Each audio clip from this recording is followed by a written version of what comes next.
Une nouvelle guerre va-t-elle éclater dans le Haut-Karabakh ? Les ambitions de l'Azerbaïdjan sont claires, la réintégration du Haut-Karabakh à son pays. De quoi faire fuir des dizaines de milliers d'Arméniens. Les Arméniens font toujours face au processus génocidaire enclenché par la Turquie en 1915. Est-ce que c'est un deuxième génocide? J'ai dit non, c'est le même que le premier. Il ne s'agissait pas de religion, il s'agissait de nationalisme territorial.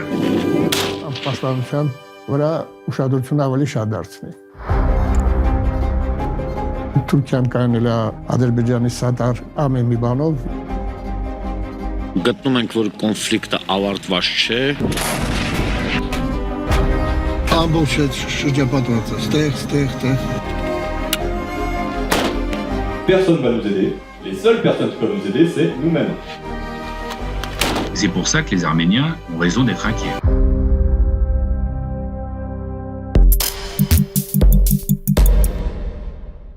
La République arménienne du Haut-Karabakh s'est autodissoute après la défaite de ses soldats. Now, Azerbaijan's armed forces have launched what they're calling an anti-terror operation in the disputed region of Nagorno-Karabakh.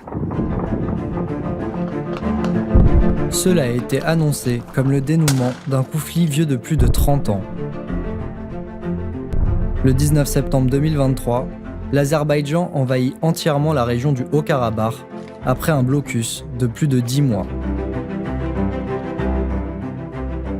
Située à l'intérieur des frontières internationalement reconnues de l'Azerbaïdjan mais peuplée d'Arméniens, la République du Haut-Karabakh dépose alors les armes et l'immense majorité de la population, soit 100 000 habitants, fuit vers l'Arménie voisine.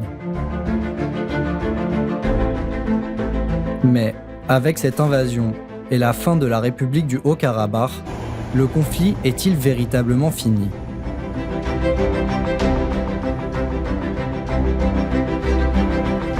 En France, en jouant sur l'incompréhension qui entoure ce conflit, l'extrême droite en a fait son cheval de bataille. C'est le grand affrontement entre la chrétienté et l'islam. On le voit ici avec l'Arménie, nation chrétienne, et qui entend le rester au milieu d'un océan islamique. Je ne vous reproche pas de chercher à réduire la dépendance énergétique de l'Europe à une puissance en particulier. Nous vous reprochons, faute d'anticipation et par aveuglement idéologique, de le faire dans une précipitation qui sacrifie la fraternité européenne avec le peuple d'Arménie. Notre civilisation brûle, mais l'Europe regarde ailleurs. Instrumentalisé par l'extrême droite, quel est réellement l'impact des enjeux religieux dans le conflit ? Pour en savoir plus, direction le sud de l'Arménie, au plus proche de la frontière avec l'Azerbaïdjan.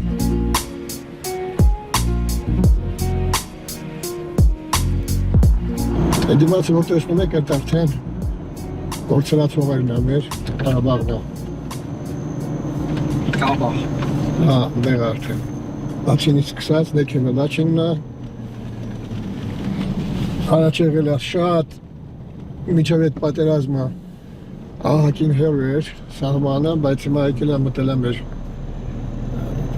տները։ Տեսնում եք սարի վրա, այդ փոքր սարի վրա։ Փոքր սարի վրա։ Իսկ այն, որը տնկված է, այդ մեծ բլուրը իրանք են կայնած։ Ու ամբողջ այդ բլուրները, որ նայեք, աչի վրա այնտեղ էլ է արևում։ Տեսնում եք։ Հա։ Այս 1, 2, 3-րդ վրա։ Երորդը ամբողջ շրջապատված է, ստեղ։ Մեկ մոտիկ կգնաք, ես ուղղակի այնտեղ չեմ կաղնի, որտեղ բոլորը ինձ գիտեն, պետք չի որ նկարով հանում լինի, օքեյ?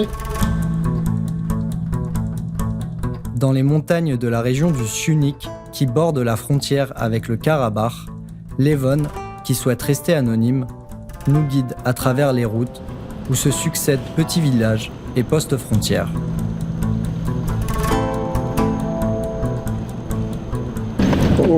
Հասկանալը, որ գտնում են շատ վտանգավոր կետով խոսքը գնում այս շրջանը մասին, է գոնե։ Ուզում եք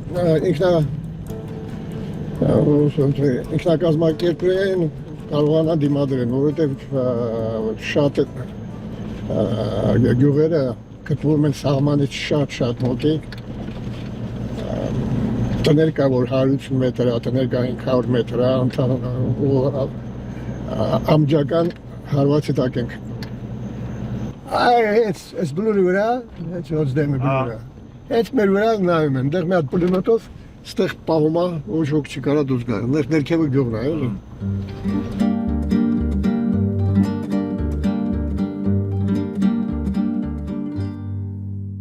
Achos Navar, petit village à quelques dizaines de mètres des postes azéris, la vie des habitants, rythmée par le conflit, devient tous les jours plus difficile. Բայց որով անջելի մեծ խնդիր ունենք։ Այս մի 3 տարի արդեն նավթեղումներն են քիչ։ Ասենք պակասելուն հետո 2 հատ լիճ կար, ամառը լիճից ջուր էր գալի։ Հիմա այդ լճերը մնացել է իրանց։ Մնալու այս ճյուղում, ասենք դիտինը դպրոցում աշխատում, ասենք մնում ստե ինչ անում։ Սենց որ նայում եմ, սա դատարկվելու։ Սենց որ շարունակես մեր 3 տարի դատարկվելու։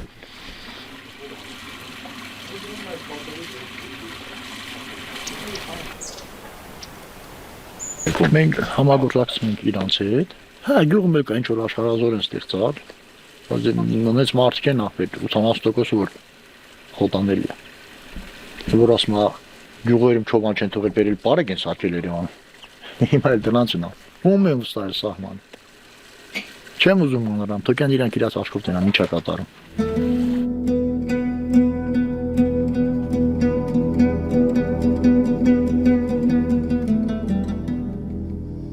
Avec son organisation, Levon s'est justement donné pour mission de mieux former ses miliciens à l'autodéfense.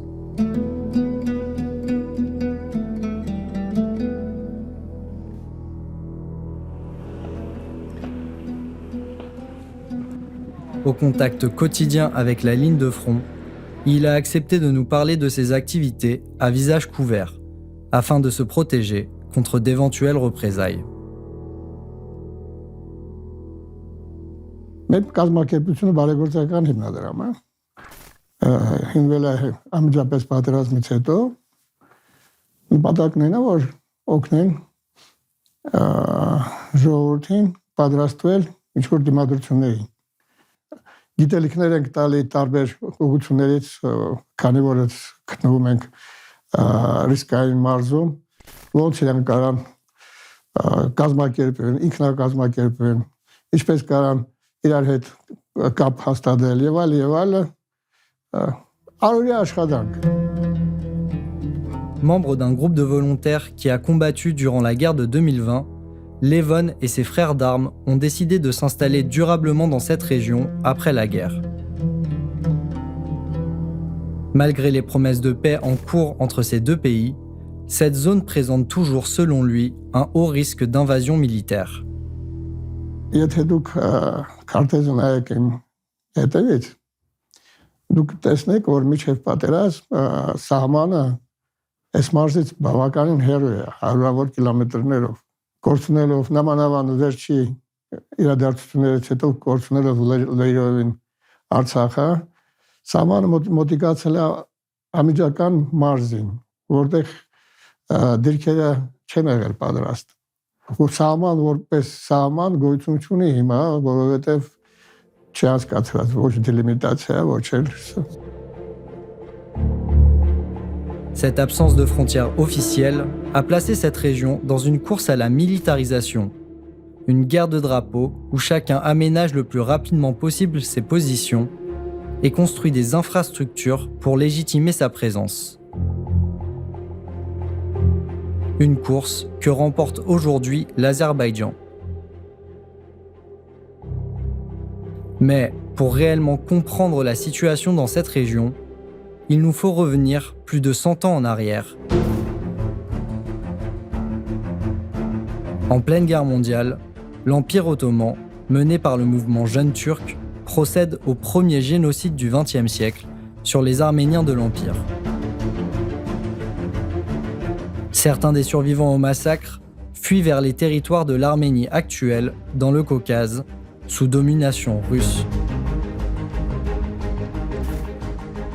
En 1917, la révolution bolchevique fait éclater l'empire tsariste et permet aux Arméniens russes de déclarer leur indépendance au sein d'une éphémère république d'Arménie qui revendique notamment la région du Karabakh, peuplée d'Arméniens. L'histoire du Haut-Karabakh, c'est l'histoire de l'Arménie. C'est une terre où on retrouve une présence arménienne depuis au moins 3000 ans. Mais en 1921, la victoire des bolcheviks dans la guerre civile redessine les frontières des républiques du Caucase et Staline décide de donner le Karabakh à l'Azerbaïdjan.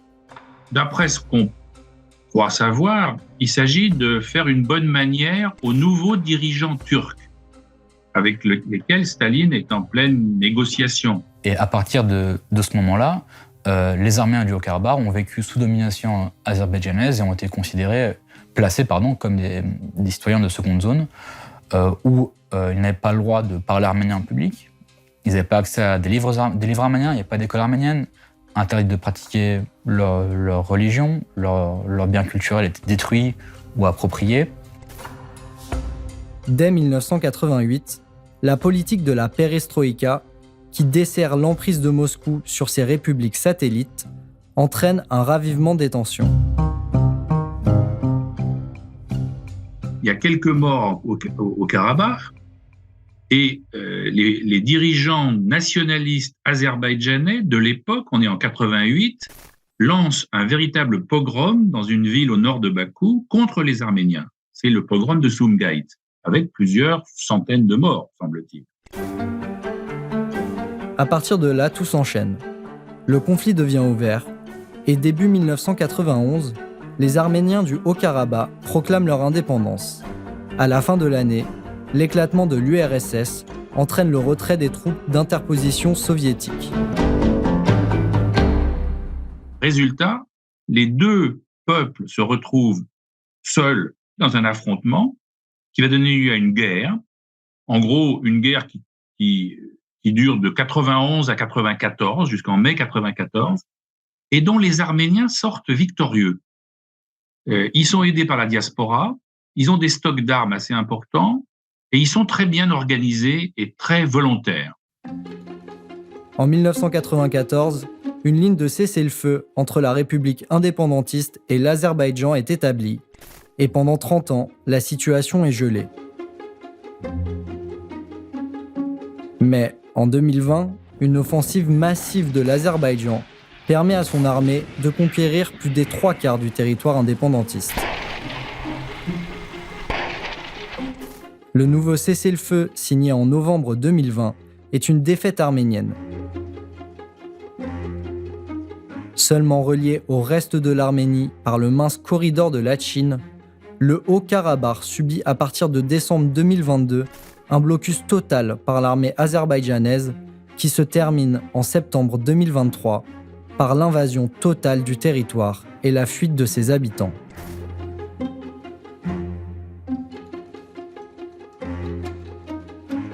Mais alors, après cette conquête, le conflit est-il terminé ? Les discours du président Aliyev, soutenu par son allié turc, indiquent au contraire qu'il souhaite continuer son expansion dans le sud de l'Arménie, qu'il nomme Azerbaïdjan occidental. Je suis sûr qu'un jour viendra où nos compatriotes, leurs parents, leurs enfants et leurs petits-enfants reviendront sur notre terre historique en Azerbaïdjan occidental. Une expansion qui permettrait de relier l'enclave du Nakhitchevan au reste du territoire azéri et de réaliser ainsi le vieux rêve pan-turc d'une continuité territoriale de la Méditerranée à la mer Caspienne. C'est pour ça que les Arméniens en parlent beaucoup aujourd'hui, parce que sur leur lancée, Erdogan et Aliyev pourraient avoir l'idée de prendre le sud de l'Arménie par les armes et ainsi d'obtenir ce fameux continuum géographique pan-turc et priver l'Arménie d'une de ses portes essentielles, c'est-à-dire les routes, les câbles électriques, les gazoducs, oléoducs qui la relient à l'Iran. Alors, l'Iran est contre, la communauté internationale est contre, mais est-ce qu'elle fera le nécessaire pour empêcher Erdogan et Aliyev de réaliser ce rêve ? Eh bien, on verra. Konfliktը չի ավարտված, որովհետև միշտ ավարտվելուց խաղաղության պայմանագիր է կնքում միջպետությունները։ Et encore une fois, en fait, pour l'Azerbaïdjan, et notamment pour le régime d'Aliyev, la guerre est aussi une source de légitimité, parce qu'elle lui permet d'asseoir et de maintenir son contrôle sur le pays en maintenant l'État dans une situation de guerre permanente, d'avoir un ennemi commun, l'arménien, et d'exacerber le nationalisme aussi, dans la mesure où, en Azerbaïdjan, on apprend dès le plus jeune âge à haïr les Arméniens. Côté azerbaïdjanais, on a développé pendant des dizaines d'années une haine absolue des Arméniens, en gros, avec des déclarations horribles. C'est-à-dire, les Arméniens, c'est des chiens, c'est l'ennemi, il faut les tuer, etc. Enfin, vraiment, des déclarations, si bien que personne en Azerbaïdjan n'évoque la possibilité d'une solution pacifique et raisonnable. Voilà, donc on est vraiment sur un processus aussi de haine, de racisme politique, d'une haine d'État dirigée contre les Arméniens et qui permet au régime d'exister. Это մյուզեումներում որ գալիս են երեխեք խփում են մուլաժների հայ զինվորի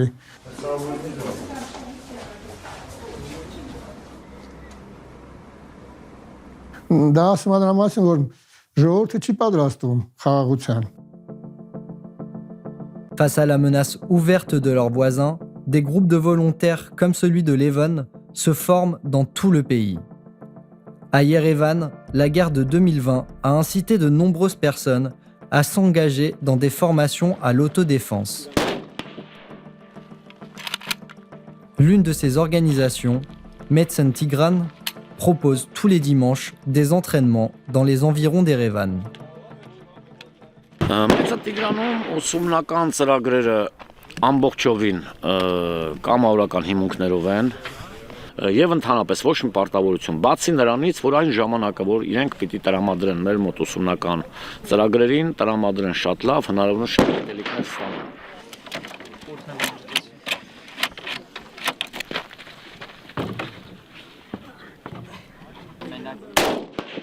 Պարապունքտերին մեզ մոտ մասնակցում են նաև դպրոցական խմբերը, դա մեր Մեծն Տիգրան աշխարհազորային գնդի եւ Երևանի քաղաքապետարանի պայմանավորվածությունն է, որ դպրոցական խմբերը, որոնք որ դպրոցի դասարանները իրանք դպրոցում ունեն հատուկ դասընթաց, կոչվում է նախնական զինվորական պատրաստություն, եւ ըստ պայմանագրի մեր հետ իրանք իրենց նախնական զինվորական պատրաստությունը անցնում են մեզ մոտ։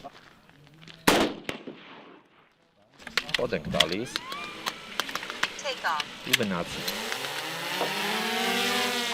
Ու մի անգամից քո գլխի վերևից հեռու։ Ուրեմն, այո, Մեծն Տիգրանին միանալուց հետո ի սկզբանե չեմ եղել դիպուկար, ընդհանուր խմբի հետ եմ պարապել, որից հետո հրամանատարը նկատել է գրակային լավ արդյունքներ, հիմա արդեն ունեմ իմ սեփական զենքը, Սաբաթի ST-18, 300 կալիբրի, հեռու դիստանցիաներից բավականին լավ աշխատում է, ու չեմ փոխարինի սովետական զենքի հետ։ Dans le centre-ville d'Erevan, Arkady, commandant historique du bataillon, nous emmène dans leurs locaux.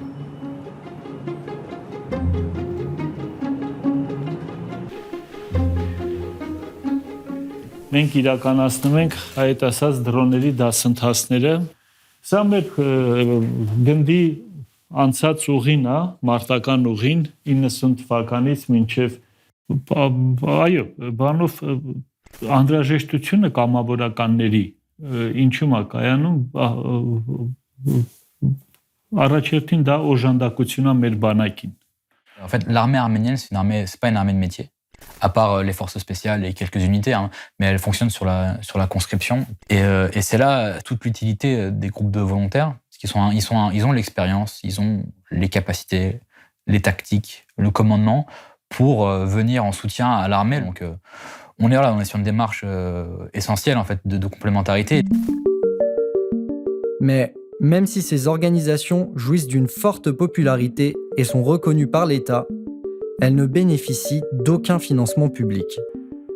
Սամար մեզ համար հիմնական այդ դժվարություններից մեկը դա ֆինանսական միջոցների հայթայթելն է, որ ապահովենք այդ դասընթացները։ Կարողանանք ձեռք բերել ժամանակակից տեխնիկական միջոցներ, ինչու որ կարողանանք սովորացնենք այդ տեխնիկական միջոցների։ Դե չի կարելի ասել, որ մենք ամեն ինչով ապահովված ենք։ Օրինակ, ինչ որ սարքեր կա, որ ստեղ չկա, բայց մեր ինժեներները նամանավան օրինակ շարժում կազմակերպությունը Ֆրանսիայից օգնում է, ֆինանսական օժանդակություն, էլի տարբեր տեղերից են գալի, նաև նույն Ֆրանսիայից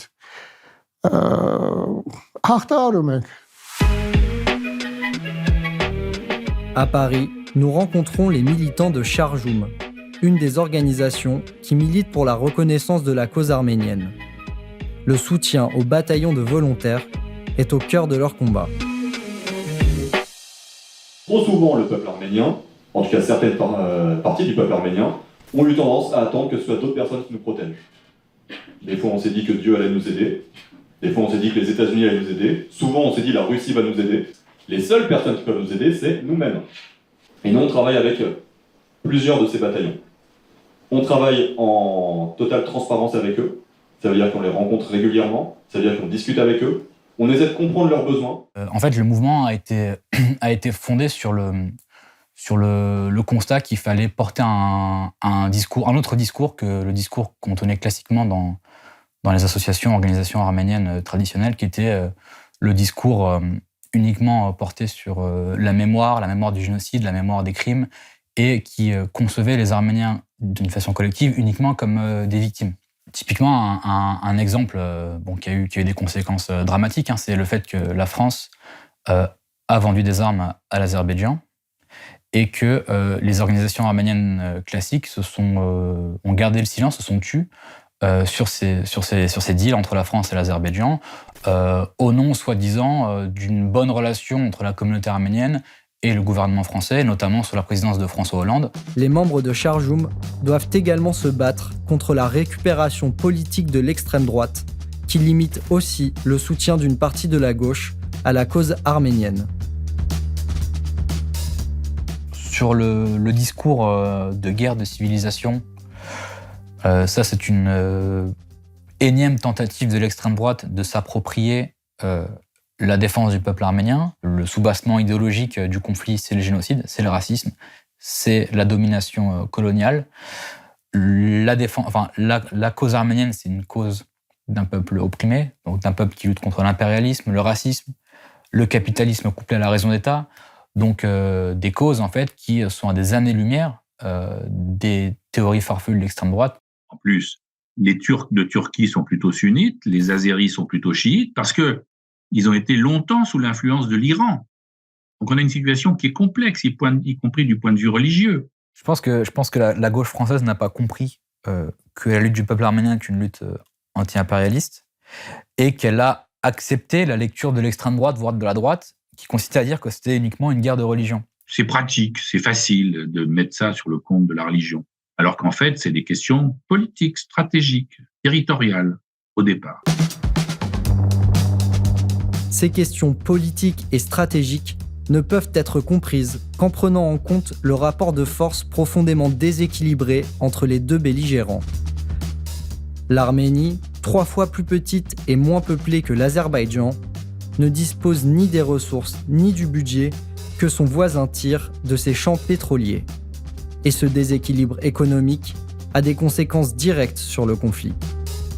Depuis 1994, l'Azerbaïdjan prépare la guerre, prépare ce qu'il estime être sa revanche, et a développé toute son économie tournée sur la guerre, sur l'achat de matériel, de préparation. Et c'est, je pense, à partir de 2005 que les principales ressources issues de la vente d'hydrocarbures ont servi à acheter des armes. Et en fait, voilà, l'Azerbaïdjan s'est armé progressivement auprès de la Turquie, d'Israël, de la France, du Canada, des États-Unis, du Pakistan. Les pays occidentaux, les États-Unis, l'Europe, l'Union européenne, au fond, est intéressée par le pétrole et le gaz de Bakou et par conséquent a une position que j'appellerais hypocrite. C'est-à-dire que ils affirment soutenir les Arméniens et en même temps, ils ne font rien pour empêcher les dirigeants de l'Azerbaïdjan de récupérer les territoires un jour ou l'autre. Et c'est ce qui s'est passé. Bien plus faible économiquement et militairement, l'Arménie dépend donc fortement de ses alliés. Historiquement, elle entretient d'étroites relations politiques et économiques avec la Russie, et depuis la démocratisation du pays en 2018 avec l'Union européenne. Elle est également soutenue par l'Iran, qui voit d'un mauvais œil les velléités expansionnistes de ses voisins turcophones. L'Azerbaïdjan, de son côté, peut compter sur le soutien total de la Turquie et entretient d'étroites relations commerciales et militaires avec Israël et le Pakistan. Mais, depuis la guerre en Ukraine notamment, la Russie se détourne de la protection de l'Arménie.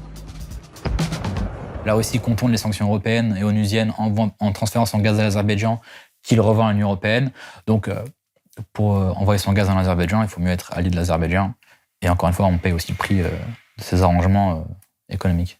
On va pas trop loin dans le soutien aux Arméniens et en même temps, on peut faire passer par vous du gaz et on trouve des terrains d'entente. Ça plaît pas forcément aux Américains, mais c'est la réalité de l'habileté russe à contourner les sanctions.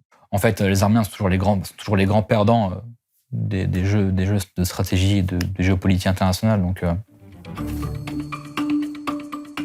L'Union européenne, qui dit soutenir l'Arménie, opère elle aussi un rapprochement avec l'État d'Aliyev, cristallisé par la visite d'Ursula von der Leyen à Bakou en 2022, pour signer un accord de doublement de la vente d'hydrocarbures à l'Europe. Les intérêts pétroliers peuvent aller devant les gestes symboliques, ou même peut-être plus ou tout à fait symboliques. Quand la France vend des armes à l'Arménie, c'est pas tout à fait symbolique. Quand les États-Unis organisent des manœuvres conjointes avec l'armée arménienne, c'est pas tout à fait symbolique. Mais je ne crois pas que ni les Américains, surtout en ce moment, ni les Européens ne s'engagent s'il y a un vrai conflit entre l'Arménie et ses deux voisins, la Turquie d'Erdogan et l'Azerbaïdjan d'Aliyev. Résultat, l'Arménie se retrouve de plus en plus isolée à l'international et subit les conséquences de la redéfinition géopolitique actuelle. Pallier à cet isolement par l'autodéfense populaire, c'est justement la mission des bataillons de volontaires.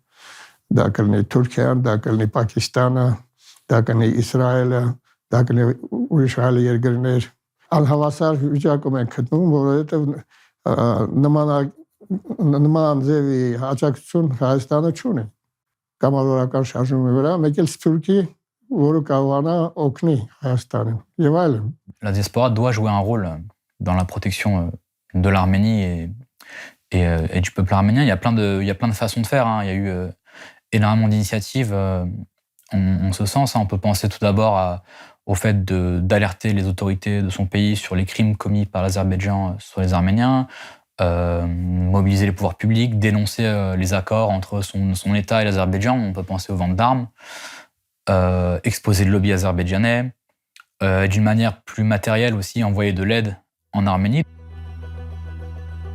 Grâce à son gaz et sa nouvelle position de force dans la région, le pouvoir azéri a dorénavant les moyens d'appliquer son idéologie nationaliste pan-turque.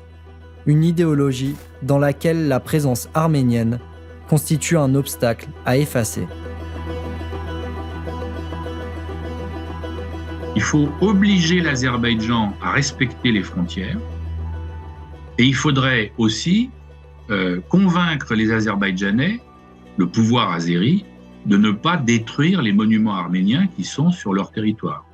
Or, on a des exemples. Ils ont détruit tous les monuments arméniens, les cimetières qu'il y avait au Nakhichevan. Donc, il y a un précédent. Et c'est pour ça que les Arméniens ont raison d'être inquiets. Les Arméniens font toujours face à la menace du panturquisme, dont le rêve est de reconstituer l'Empire ottoman et de relier la Turquie et l'Azerbaïdjan. Et je vais citer Aliyev, qui dit que et Erdogan qui disent que la seule menace de la région, c'est l'Arménie, en incluant le Haut-Karabakh. Et donc voilà, on est sur la continuité du processus génocidaire qui vise à rayer l'Arménie et les Arméniens de la carte.